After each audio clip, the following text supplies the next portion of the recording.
I welcome to our podcast. I'm Mary Abazi, and of course, with me is Tom Spitali. And we are always looking for interesting stories.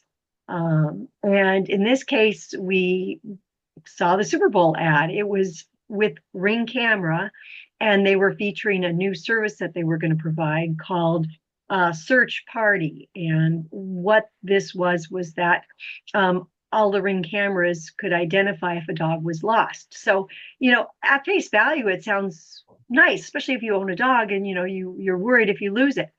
However, it created a huge backlash. So we're going to talk about how it got a backlash and how it could have been different.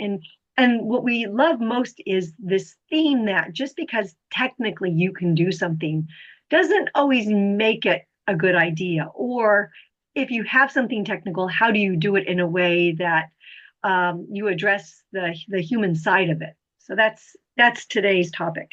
So Tom, what would you like to I mean, start with on this? it's hard to imagine they violated so many rules with this ad. It's incredible, and I think it starts really from what I would call ultimately inside out thinking rather than outside in thinking. You know, we hear it all the time. Companies that we work with at the beginning of our relationship with them, they say things that like, of course we have a great reputation, everybody loves us, and when you start from that really almost, you know, overconfident viewpoint, you don't do the due diligence that you need to make sure that, you know, whatever you debut, especially if it's technology enhanced and it has something to do with privacy, you make the assumption, of course, everybody loves dogs. Of course, everybody wants to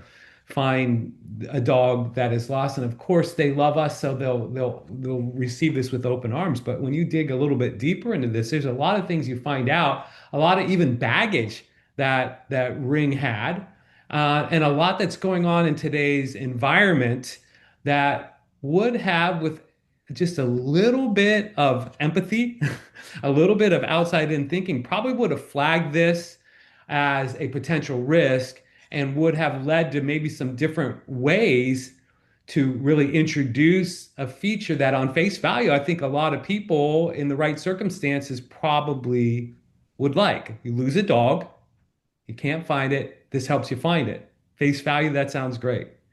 But there's a lot. I think you and I can talk a lot about just tools and processes that, if they were in place as a discipline within Ring, would have flagged this one and would have caused them to do things a lot different.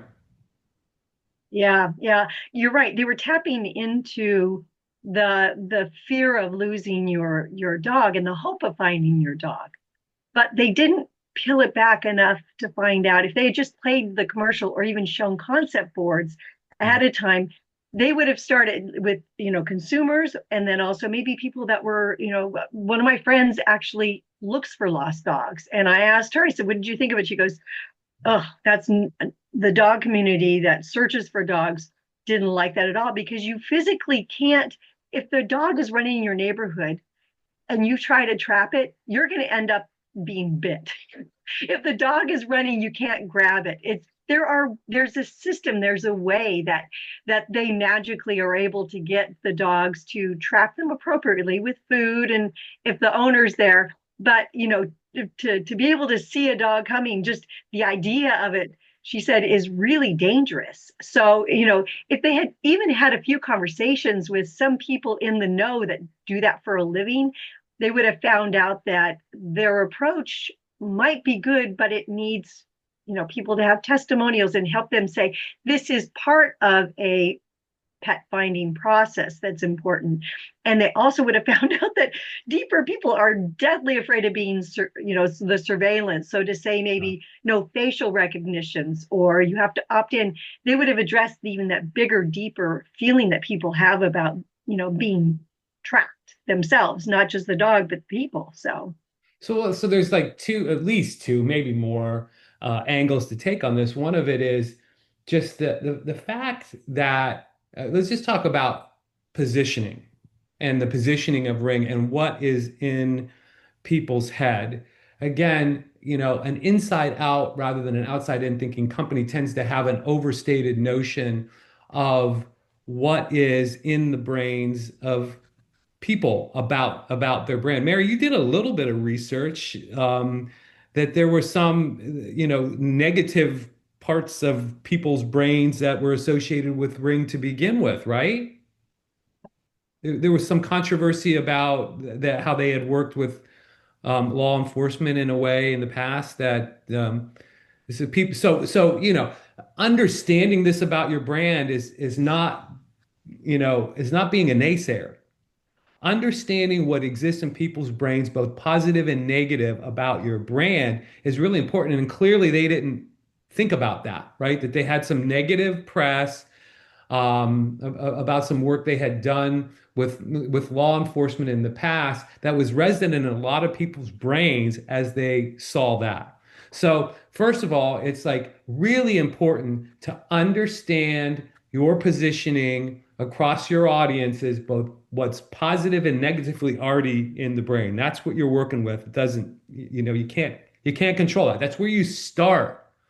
But then if you go on all the way on the other end, just the idea of understanding macro trends and what's going on in our country right now with all the controversy, doesn't matter which side of this you're on, the ICE controversies, whether you're pro-ICE or anti-ICE, there's all of this, you know, um, thought that there's surveillance going on and people are being watched, and just a whole lot of emotion that is around that you have to be aware of, especially if you're deciding that you're going to not surgically strike with an advertisement, not like email it to a certain audience, but to blast it on the Super Bowl. You're going to run into some trouble in today's environment if you don't do things a little bit differently than they did them. I love what you said because I was thinking the same. It's like, you have something that narrowly think that is like the best idea. You go into your boss and you say, this is how we're going to get on the good side. And they probably even presented a bunch of facts that said, when dogs, they're like, you have horses, whenever you have animals in an ad, especially in the Super Bowl, people really love that. So you could see the pitch happening inside the company. And like you said, this overstated way of thinking about something when you have technology. And then to say, okay, now we're going to spend it's like taking all of your money and putting it on one color, on one number. um, it's so expensive to do it at the Super Bowl and say, okay, let's do this. It turns out if they had taken even a quarter of that money and done it and done a pilot and proved that, this is how people we're already have found, they said they find a dog a day. If they had really piloted it more, and not just use, like you said, the big guns at the Super Bowl to do it, they probably could have built credibility and trust. But I was like, they just said, okay, let's take all of our money and all of our efforts and just put it in one place and let's see how it goes. I just can't even imagine how Monday morning went for that brand manager. Badly, badly. But how many things look like a slam dunk, right? I mean, how many products do you and I get involved with and we look at the features and the functions and people are like, we just don't understand why this one didn't work. And you can see that happening within Ring. I guess it's dogs, it's finding lost dogs. Everybody loves dogs and everybody loves it when a lost dog gets found. That we don't need no stinking research. We don't need no stinking discipline. This one is a slam dunk. And, if you find yourself thinking that way about a product or a service, that should be the time where you step back and take a look at some of these disciplines that we're talking about, just to check a couple more boxes to make sure that you aren't missing something that you're blind to, because this one they were blind to this, I'm sure.